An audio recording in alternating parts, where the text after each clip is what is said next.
ഇവക് ന്യൂസിലേക്ക് ഏവർക്കും സുസ്വാഗതം. 4 days സീസൺ 1 പാർട്ട് 1ലേക്ക് ധൈര്യമായിട്ട് പോയിട്ട് വരാം. നമസ്കാരം, ഞാൻ നിശാന്ത് രാജൻ. ഞാൻ ഈ 4x4 ഡേയ്സ് അഡ്വഞ്ചർ സീസൺ 1 കോമ്പറ്റീഷൻ്റെ ഡയറക്ടറാണ്, ഇവൻറ്റ് ഡയറക്ടറാണ്. ഞങ്ങൾ ഈ ഇവൻറ്റ് 4x4 ഡേയ്സ് എന്ന ക്ലബ്ബ് സ്റ്റാർട്ട് ചെയ്തതിന് ശേഷം ഒരു ഓൾ കേരള കോമ്പറ്റീഷൻ ട്രിവാൻഡ്രത്ത് വെച്ച് നടത്തണമെന്നുള്ളൊരു തീരുമാനം ഞങ്ങൾക്ക് ഉണ്ടായിരുന്നു. കാരണം ഇന്ന് വരെ തിരുവനന്തപുരം ജില്ലയിൽ ഇങ്ങനൊരു കോമ്പറ്റീഷൻ, ഇങ്ങനൊരു 4x4 കോമ്പറ്റീഷൻ ഇവൻറ്റ് നടന്നിട്ടില്ല.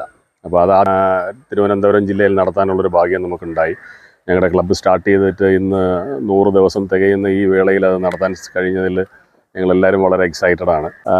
ഇവൻറ്റിനെ പറ്റി പറയുകയാണെങ്കിൽ ഞങ്ങളിവിടെ നെടുമങ്ങാട് തോട്ടുംപുറം 4x4 ട്രാക്സ് ഏറോളം വരുന്നൊരു പ്രോപ്പർട്ടിയിൽ വളരെ സയൻറ്റിഫിക്കലി ഡിസൈൻ ചെയ്ത ഒരു 3 ടൈപ്പ് ഓഫ് ട്രാക്സിലാണ് ഈ കോമ്പറ്റീഷൻ ഇവൻറ്റ് നടക്കുന്നത്. അതിൽ നമുക്ക് 5 കാറ്റഗറി ആയിട്ടാണ് ഇതിനെ ഡിവൈഡ് ചെയ്തിരിക്കുന്നത്. ലേഡീസ് കാറ്റഗറി ആണ് ഇപ്പോൾ നമ്മൾ സ്റ്റാർട്ട് ചെയ്യാൻ പോകുന്നത്. ലേഡീസ് കാറ്റഗറി കഴിഞ്ഞാൽ ഉടനെ തന്നെ എക്സ്പേർട്ട് കാറ്റഗറി ഉണ്ട്.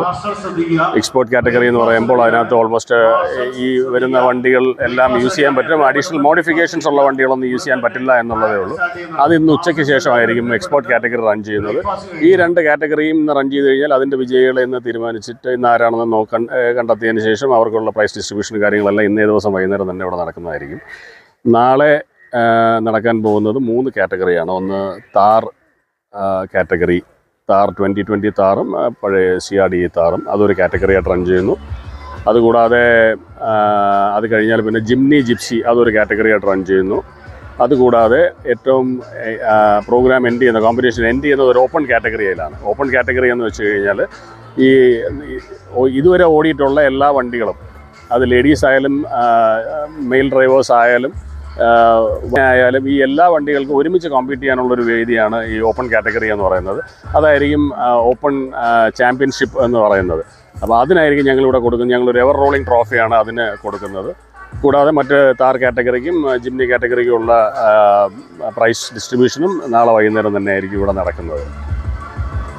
ഇവൻറ്റിൽ പാർട്ടിസിപ്പേറ്റ് ചെയ്യാൻ വേണ്ടിയിട്ട് കേരളത്തിൻ്റെ എല്ലാ ജില്ലകളിൽ നിന്നുമുള്ള പാർട്ടിസിപ്പൻസ് എത്തിയിട്ടുണ്ട്, വന്നുകൊണ്ടിരിക്കുകയാണ്. കേരളത്തിൻ്റെ പുറത്ത് നിന്ന് തമിഴ്നാട്ടിൽ നിന്ന് ആൾ വന്നിട്ടുണ്ട്. പിന്നെ ഇന്നലെ കർണാടകത്തിൽ നിന്നും പാർട്ടിസിപ്പൻസ് എത്തിയിട്ടുണ്ട്. ഒരു വളരെ വ്യത്യസ്തമായ ഒരു ഈവൻ്റാണ്. നമ്മുടെ ആൾക്കാർക്കും നാട്ടുകാർക്കും ഒക്കെ വളരെ ശ്രദ്ധയോടെയാണ് അവരത്, വളരെ ആകാംക്ഷയോടെ അവർ കാത്തിരിക്കുന്നൊരു സംഭവമാണ്. ഒരു വേറിട്ട അനുഭവം തന്നെ ആയിരിക്കും ഇത്. ഞങ്ങളുടെ ഒരു പ്രൈമറി മോട്ടോ എന്ന് പറയുന്നത് ഒരു സേ നോ ടു ഡ്രഗ്സ് എന്നുള്ള ആ ഒരു കൺസെപ്റ്റ് തന്നെ ഇതിനകത്ത് കൊണ്ടുവരിക എന്നുള്ളതാണ്. അതായത് ഇപ്പോൾ നമ്മുടെ യുവതലമുറ വഴിതെറ്റി പോവുക, അങ്ങനെയുള്ള നിരന്തരമായി അങ്ങനെയുള്ള വാർത്തകൾ വന്നുകൊണ്ടിരിക്കുന്ന ഈ ഒരു സാഹചര്യത്തിൽ അവർക്ക് അവരുടെ ആ താല്പര്യങ്ങളെ ഇതിലേക്ക് ഇങ്ങനെയുള്ള മോട്ടോറിങ് സ്പോർട്സ് അല്ലെങ്കിൽ അങ്ങനെയുള്ള അഡ്രനാലിൻ റഷ് കൊടുക്കുന്ന കാര്യങ്ങളിലേക്ക് കൊണ്ടുവരിക എന്നുള്ളതാണ് ഞങ്ങൾ മെയിനായിട്ട് ഇതുകൊണ്ട് ഉദ്ദേശിക്കുന്നത്. പ്രധാനമായിട്ട് ഞങ്ങൾ ഇതുകൊണ്ടാണ് ഉദ്ദേശിക്കുന്നത്. അത് ഞങ്ങളുടെ എല്ലാ പ്രവൃത്തികളിലും അതിനൊരു മുൻതൂക്കം കൊടുത്തുകൊണ്ട് തന്നെയാണ് ഇതെല്ലാം. ഈവൻ ഈ ഒരു പ്രോഗ്രാം ഓർഗനൈസ് ചെയ്തിരിക്കുന്നത് പോലും അങ്ങനെ ഒരു താല്പര്യത്തോടു കൂടിയാണ്.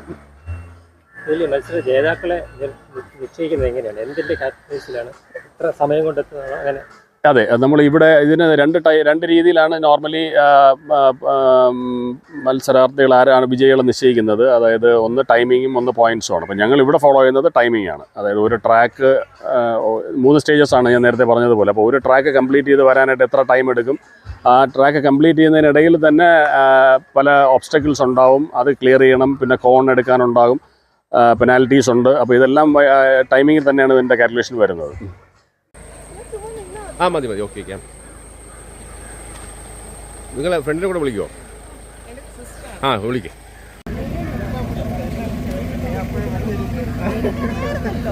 വിത്ത് your പെർമിഷനെ.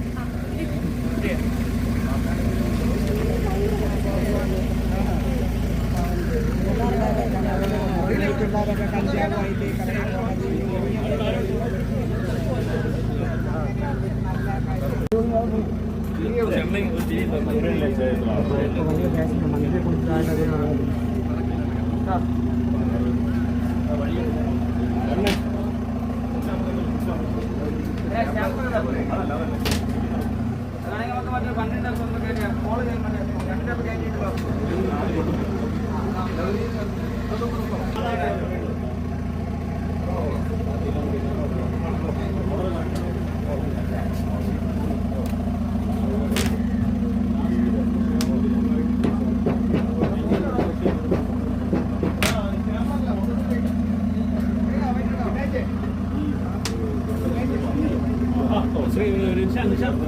Registration good morning Lal Lal Lal registration വണ്ടിയൊക്കെ എവിടെ ഇട്ടു അവിടെ എവിടെ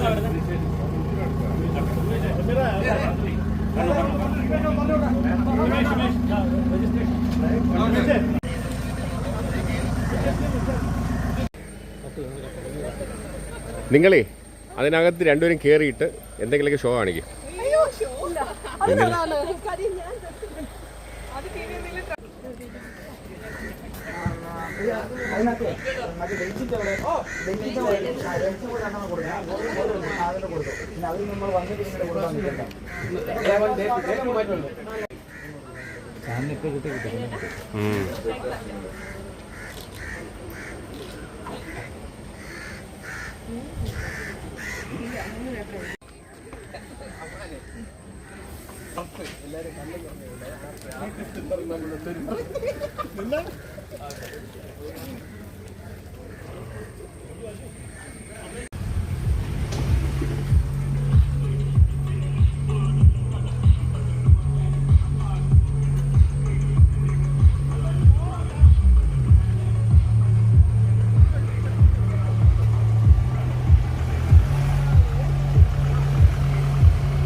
ദയവേദിരിക്കുക.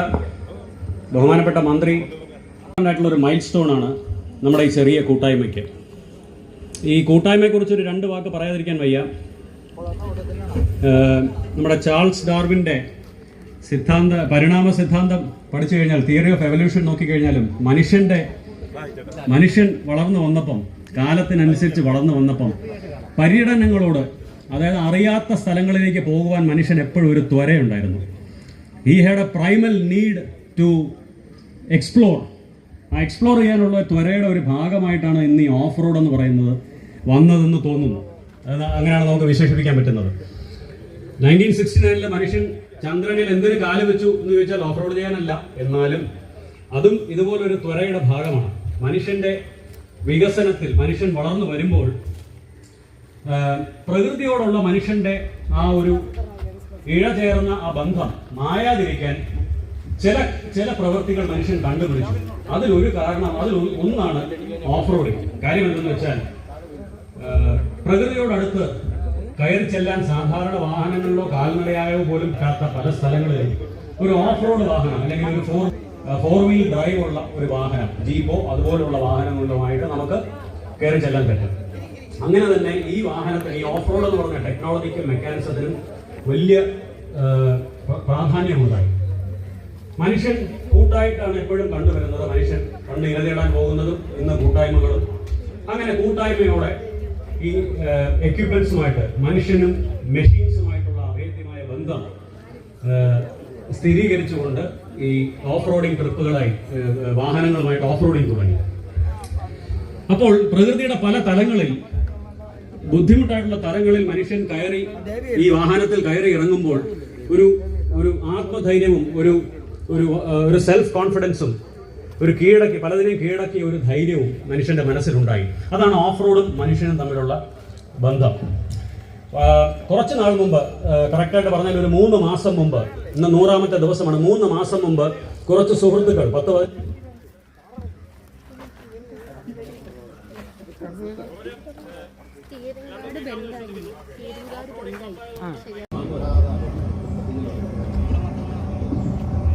യോഗാധ്യക്ഷൻ പ്രിയങ്കരനായ MLA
ഡൗട്ട് വന്നു. അപ്പോൾ അതൊന്ന് ക്ലിയർ ചെയ്തു. എന്തെങ്കിലും വണ്ടി ഓടിക്കുന്നുണ്ടോ? ഇല്ല, ഞാൻ ഇങ്ങനെ കാണത്തേ ഉള്ളൂ. പുതിയ സിനിമകളൊക്കെ എന്തെങ്കിലും പുതിയതൊട്ടില്ല, നല്ല സ്റ്റോറീസ് വരാൻ വേണ്ടിയിട്ട് വെയിറ്റ് ചെയ്യണം. പുതിയ വിവാദങ്ങളെ കുറിച്ച് വല്ലതും പറയാനുണ്ടോ? ഒന്നുമില്ല, വിവാദങ്ങളൊക്കെ നടക്കട്ടെ. വിവാദം ഉണ്ടാക്കാതെ മതി അല്ലേ? ഞാൻ വിവാദത്തിനൊന്നും ഒന്നുമില്ല.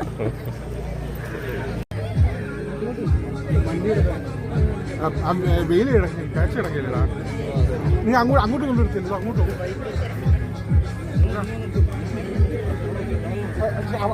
വണ്ടിയിലോട്ട്.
നിഷാന്ത് നിഷാന്ത് പറഞ്ഞാൽ മതി. Nishant you announce.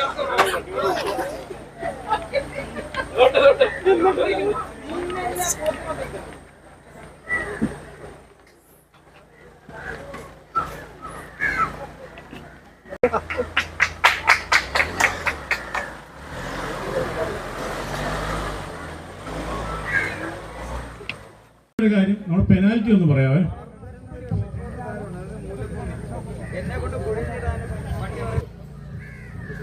നമ്മുടെ പെനാൽറ്റി വരുന്നത് Paul 10 second.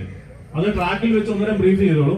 Paul 10 second, cone ഇതുപോലെ കോണ് വെച്ചിട്ടുണ്ട്, കോണ് 20 സെക്കൻഡ്, ബണ്ടിങ് ടേപ്പ് പൊട്ടിയാൽ 10 സെക്കൻഡ്.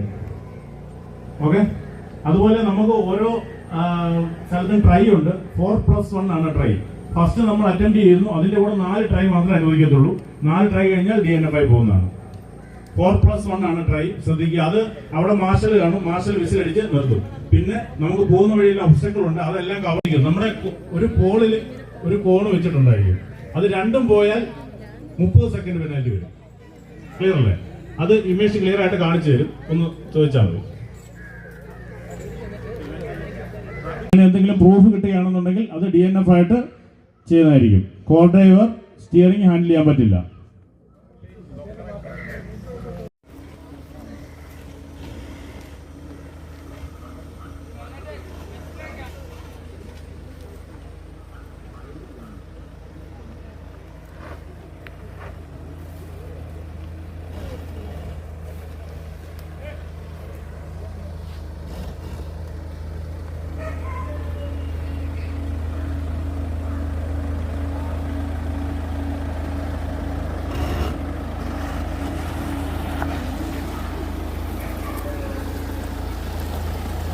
മിടുക്കിയായിട്ടുണ്ട്. വെൽക്കം. ത്രസിപ്പിക്കുന്ന റൈഡുകളും വിശേഷങ്ങളുമായി രണ്ടാം ഭാഗത്തിൽ കാണാം. ക്ഷമയോടെ കാത്തിരിക്കൂ.